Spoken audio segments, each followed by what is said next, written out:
大家好，我们今天来看这个 One 2.2啊，这个东西呢，它其实是一个系列，这个系列里面呢包含了很多的模型，这些模型呢大部分都是用来生成这个视频的。然后这边呢我们可以看到它的一些内容，比如说这个前段时间刚发布的这个模型，这个模型的作用呢就是可以替换这个视频当中的人物啊，就是你给一张图片然后呢它可以把你选定视频里面的人物呢替换成这张图片，而且可以保留这个原来人物的一个动作。比方说下面这个模型啊，那么它是音频驱动的电影视频啊，什么意思呢？就是说你给一个声音。那么它可以让这个视频当中的人物呢，按照你的这个声音去说话，可以唱歌。那么这个模型呢，其实也是挺有用的。那么这个系列的模型呢，确实还不错，但是它有一个很严重的问题啊，就是特别费资源，因为它模型特别大。然后呢，你需要有特别大的内存啊，然后需要一个特别大的显存所以说这个东西呢，我们一般的机器呢是跑不动的。它下面这边呢提供了几种运行方式，大家看到这边有4个。这些东西呢，它都是一个目的，就是为了减少占用啊。大家看到什么内存逐层卸载、FP8量化，什么序列并行啊，还有什么这个缓存加速啦，是吧？加快推理时间了啊，让这个模型呢能够顺利的运行起来啊。所以说这个系列呢确实是大。那么今天想给大家说的是这个，然后我们使用这个 Comp UI 来实现这个模型的一个调用啊。为什么选它呢？就是因为方便。这个呢是这个 Comp UI 的文件，这个文件如果说大家之前有的话，把它升级到最新版。如果说没有的话，那么我在下面给大家放了一个这个文件啊，大家可以自己下载一下。那么下载完之后呢，我们还是这样启动。首先是个界面假如说大家完全没用过的话，那么你就跟着我的步骤来首先呢，你需要更新，然后这边有个版本管理，然后呢，这个是它这个 Comp UI 的一个版本啊，你可以更新到最新版。一般来说，最新版是不会出问题的。但是有时候呢，最新版可能也会有一些 bug 之类的啊，那么你就往后回退就可以了。然后更新完这个之后呢，我们就可以启动了，点这个启动，这样我们稍等一下啊，它这个启动需要一点点时间。好，我们看到这个现在工作流已经启动了，那么我们首先点这个模板，大家看到这里面呢有非常多的工作流啊，这些工作流呢就是我们一般常用的，基本都有了，比如图像的生成，比如这个模型，这个2509这个模型是刚刚出不久，还有这些都是比较常用的。那么我们今天呢主要是说这个视频的这个，大家看这个视频，这里面呢包含了非常多的这个视频的生成的工作流，比如我们这个One 2.2的14B 的这些模型，还有5B 的。我们今天主要教给大家说的这个动画的那个这儿呢。那么这个工作流呢，我之前使用过啊，所以说这个缺失的节点模型呢，我都装好了。我给大家说一下怎么装。首先呢，这个工作流特别容易使用啊，为什么呢？因为它给了你提示。大家看这边这两个，这个是大家主要要看的。首先呢，它告诉你需要哪些节点，就是说如果你第一次打开的话，那么这些节点应该是没有，需要你自己装。那么怎么装呢？比如说我们复制一个，这个复制下来把这个节点。打开我们这个工具啊，这边有个版本管理嘛，然后有个安装新扩展，把它输进来，这个就是我们需要的节点。然后这个节点呢，我这边也装了，所以说是已装啊。如果没装的话，你就点一下，自己装就行了。然后按照它提示的这个内容，把这个缺失的节点全部装好。接下来呢，我们装模型，它这边给了这个需要的模型，每一个模型都可以下载，我给它点一下，这边自己就开始下了。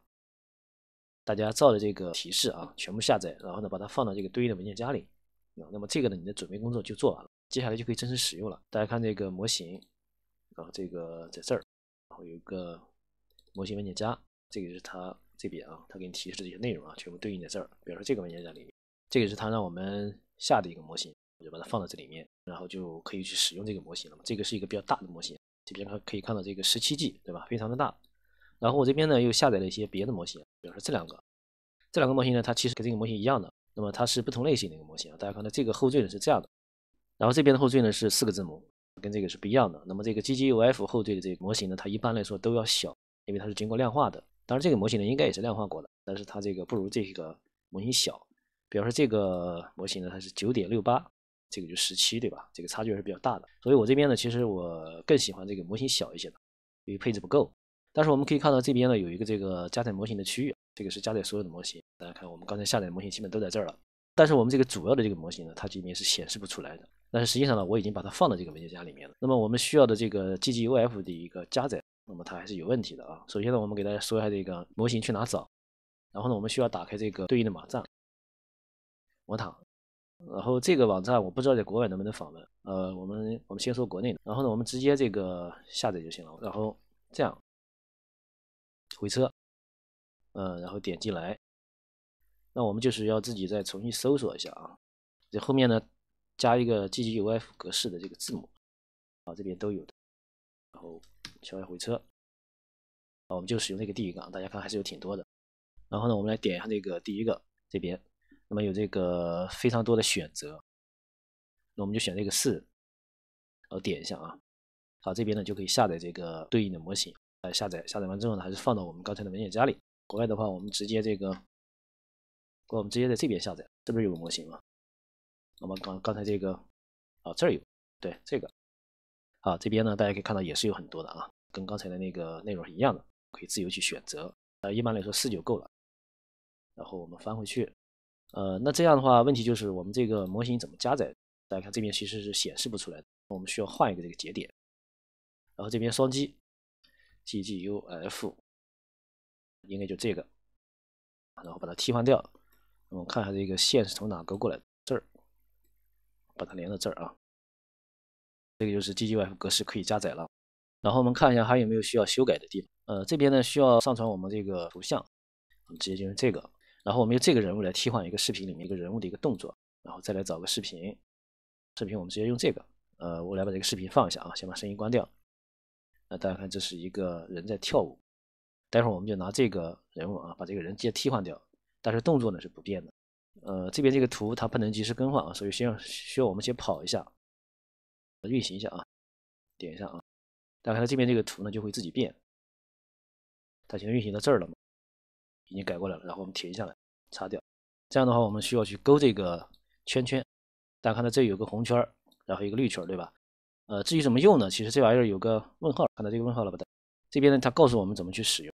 翻译一下啊。那么它告诉我们说，这个 Shift 加点击添加一个正的一个绿色的点，右键的话就是一个负的一个红色的点。我们需要告诉这个工作流哪些地方可以替换，哪些地方要保留。这样的话，我们就来点一下，它这边给了个红点，对吧？我红点的话，我就是需要保留的啊，绿点就是需要替换的内容啊，所以就放在这儿。然后我们来再来加2个点，这样的，也就是说这个人呢是需要替换掉的，那么这些呢是要保留掉的。我们随便点2个点就可以了。标注完毕之后呢，我们再来运行。好，这样它就接着这一步呢就往下走。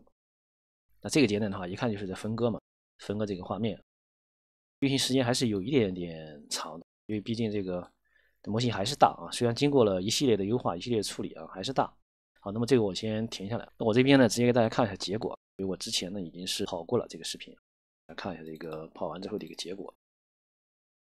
看一下啊，好，大家看到了吗？这个动作啊，跟我们这个原视频的动作呢是一模一样的，但是它的人物呢已经换过来了，还是不错的。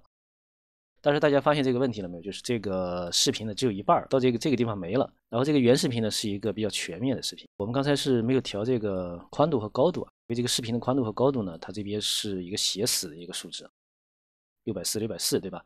但实际上呢这样是不对的啊。那么这个每一个视频的这个高度呢和这个宽度都是不一样的，所以说你需要把这个相应的这个数值呢去填上去啊，这样去运行。那我们对每一个视频都去修改，其实是挺麻烦的。让它能自动读取，那肯定是最好的。所以说呢，我们需要这个添加新的节点，然后从这边我们画条线出来，放在这儿，然后呢，查找一个视频里面的一个宽度和高度，没有是吧？没有这个宽度和高度的话，那我们就得找一下它这个节点里面有没有对应的这个组件啊，添加节点，然后视频，没有视频吗？图像里面有没有？这有个视频，获取视频组件。用这个应该是可以的啊，我们把它连过来，连到视频上面。这有个这个图像，啊，这有个这个节点，获取这个图像的宽度和高度，然后我们连一下，这个下面还有没有这个宽度和高度？这也有一个，对吧？大家看到这边是640，640，那么这个宽度高度呢，应该是上面那边传过来的啊，所以我们先把上面连了吧。然后呢，这个宽度，这个是高度啊。这样的话就是我们通过新加了一个节点，然后呢，这个去动态去读取这个视频的宽度和高度啊。那我们为了保险啊，我们这边直接给它连一下。这样的话，我们准备工作做完了，然后我们再来运行一遍啊。我们看一下这边这个宽度高度改过来没有？正在运行，运行到这儿了，到了，我们停一下啊。这个就是我们说明我们这个宽度和高度已经改对了。同样的，然后我们需要去加的一些点，直接运行就可以了。运行完之后呢，它会按照你所有的流程啊，最终在这边会得到一个完整的结果。这个大家可以自己试啊，因为这一步需要的时间太长了。那么它这个显存占用给大家看一下，现在还比较小，对吧？最大的时候是9个 G，8 G 显存就能跑。所以这个康派 U1 呢，其实是一个比较好的使用方式。好，今天就到这儿，大家拜拜。